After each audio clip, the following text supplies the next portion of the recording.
So why exactly did these embassies of Judaism burn down en masse in Norway from 1991 to 1993 and onwards, really?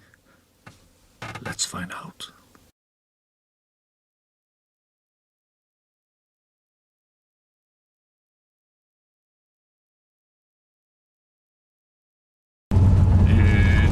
Heimat wohnt ein kleines Wägelein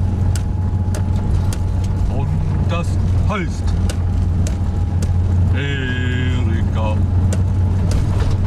The reason why the black metalists, or rather the metalists, or whatever we should call them, burnt down churches is a little bit complex. It's not very complex, but it's a little bit complex. Because you can always point at the fact that it had a lot to do with a will to impress the others in the scene and to contribute. But the core motivation was nationalism. Because Christianity is, as you know, an immigrant religion, just like Islam. And Norwegians are not, generally speaking, very fond of Christianity. We have some fanatics, all Protestant countries have, but they are rare and far in between. So the general feeling in Norway towards Christianity is rather negative. I remember in school we used to bully children if they said they were Christians. Even the priest's son, the local priest's son, denied that he was Christian, because had he admitted it, he would have been bullied. Rekke på rekke sluttes framfor vårt fedreland. Helt menn på marsj mot frihet, bryter de røde band. Kamp imot hattets banner, kamp imot tyranni. Arbeidets sønner samles, bygger den nye tid.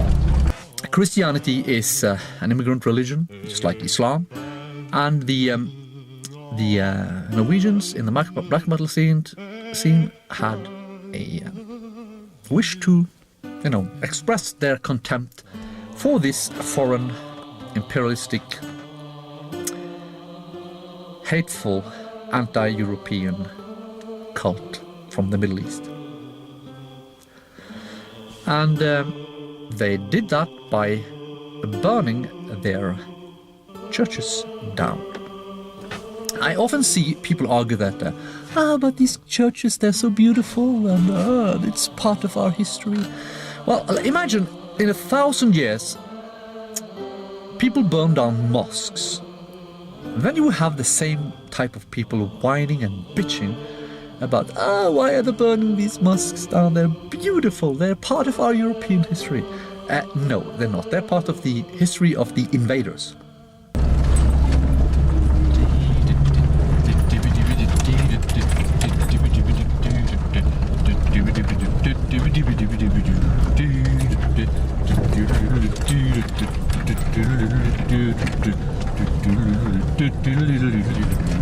Ich bin so stolz, Soldat zu sein, große Marie.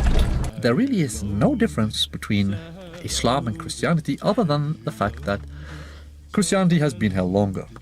It's still the same immigrant religion, it's still an aggressor, it's still destructive for our culture, for our identity, it's still alien to our nature. And the churches were being burnt down to express contempt for this aggressor. The churches in Europe were built on top of our sacred sites. So they destroyed our sacred sites, and then to make sure that we would not return and rebuild them, or return and learn something about our own culture, from archaeological digs and so forth, they just built churches on top of these sites and thereby sealed our culture, sealed all knowledge about our culture. We're not allowed to find out everything because there's a church on top of it, So no matter what you do, can't find anything about our own culture, because there's some Hebrew idol worship going on top of our sacred sites. Rekke på rekke sluttes framfor vårt fedreland.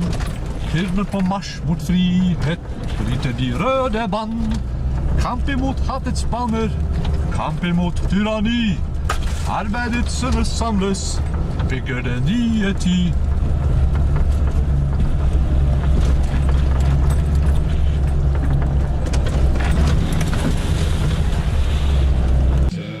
I was, of course, handpicked by the system to be the scapegoat of all of this. And I may add that scapegoat is, as could be expected from Christians, a Jewish custom. In ancient Judea, they would attribute all the bad things that happened to a goat, and then they would whip the goat out.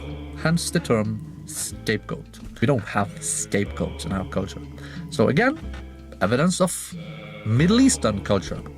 And they picked me as the scapegoat. They attributed all these things, all the church burnings, to me. I was the one behind everything. I was the instigator, the kindling fire behind all of this. Deutschland, du edles Haus, steck deine Fahne aus, lass sie im Winde wehen.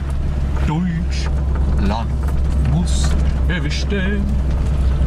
Did this of their own free will, and they did it because of nationalism, because they wanted to get rid of this foreign cult and to express contempt for this foreign cult. The reason why I was given a 21-year sentence is not because of the so-called murder. That was just used as an excuse, and that's why they had to make it a murder, because you can't give 21 years in prison in Norway for arson or for a killing that of the type that I carried out. That is killing a guy who attacks you, who had plans to kill you, but go a little bit too far according to their laws, and so it would have been second-degree murder, or I don't know what the term is in English, but when you go too far in your defense. That's from their perspective. From my perspective, why give the asshole a second chance to kill me? It's not.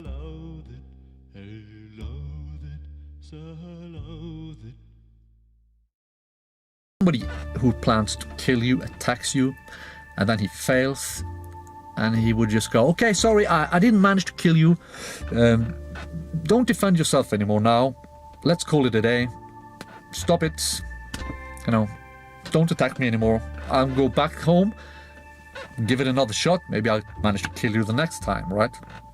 So, no, that's not what essentially happened. Was that the guy who planned to murder me attacked me and failed to kill me. And then I defended myself, and according to the law, I went too far. So I would have been given normally a 9-year sentence for such a thing. But they wanted to give me 21 years because of the church burnings. So they fabricated this bullshit murder case. At the end, that yes, Euronymous was a coward, but cowards are able to act too. Especially when they panic, like Euronymous did when I showed up at his door. He didn't expect that. He panicked and attacked me. So, with some real-life experience knows things are not black and white, and things are not always as they appear to be on paper. So, okay, thank you for watching. Bye-bye.